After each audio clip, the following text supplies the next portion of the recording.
I watched his face tighten when I put the phone on speaker. My son's knuckles whitened around his glass, his eyes darting from me to his father like a cornered animal. He knew what was coming. He just didn't know how far I had already gone. I spoke calmly, almost gently. "So, you bought a house with my money, and your wife, your new wife, and her mother are going to live in it." Silence. His mouth opened, closed. My son shifted, pale, his breathing uneven. The call stayed alive, the line crackling with every second of his cowardice. Backstory: I wasn't naive when I met him. I was careful. He was charming, disarming, practiced. He played the long game, romance drawn like a bowstring. I had been cautious, but eventually I let myself believe him. I let myself trust. He held my hand through surgeries, whispered promises of stability, of forever. He called me his anchor. I thought he meant it. I didn't see the undertow. Discovery. The changes were subtle. The phone face down. The late meetings that ended with receipts in his pockets for dinners I wasn't invited to. The sudden stinginess. Hesitations when I asked for repairs on our home. Excuses about tight finances. One night I borrowed his laptop, just for a recipe. The search history was sloppy. Mortgage calculators, neighborhoods, Pinterest boards for kitchens I had never stepped foot in. And then the message thread. Her name glowing on the screen. "She'll love the house. My mother can move in too." The "she" wasn't me. Shift. I didn't scream. I didn't cry. I sat very still, my heartbeat steadying into something sharp, something cold. Rage is wasted if you show it too early. I let him think I was still blind. I let him keep playing husband, counting on my ignorance. That was his mistake. He believed the role he performed more than the truth beneath it. The plan? I called my lawyer before I called a friend.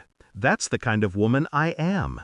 Every account traced, every property deed pulled, every shadow of his finances dissected until I held the map of his betrayal in my hands.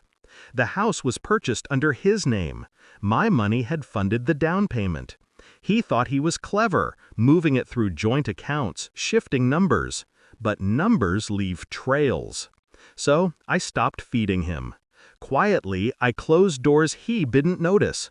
Credit lines, joint savings, insurances. I rerouted my income, leaving him with the illusion of wealth while the ground beneath him thinned. Then I filed. Not with tears, but with precision. The house? Marital asset, subject to division. His shiny new fortress, where he planned to nest his mistress and her mother, became the rope I'd hang him with. Execution. I waited until the papers landed in his hands before I confronted him. Timing is everything in war. He walked in that night, whistling, a man with a secret he thought untouchable. I sat at the table, the envelope already opened in front of me. "You bought a house," I said. My voice was flat. "With my money." He froze. His eyes flickered, the way a liar's always does, searching for which mask to wear. He settled on indignation, as if anger could erase evidence.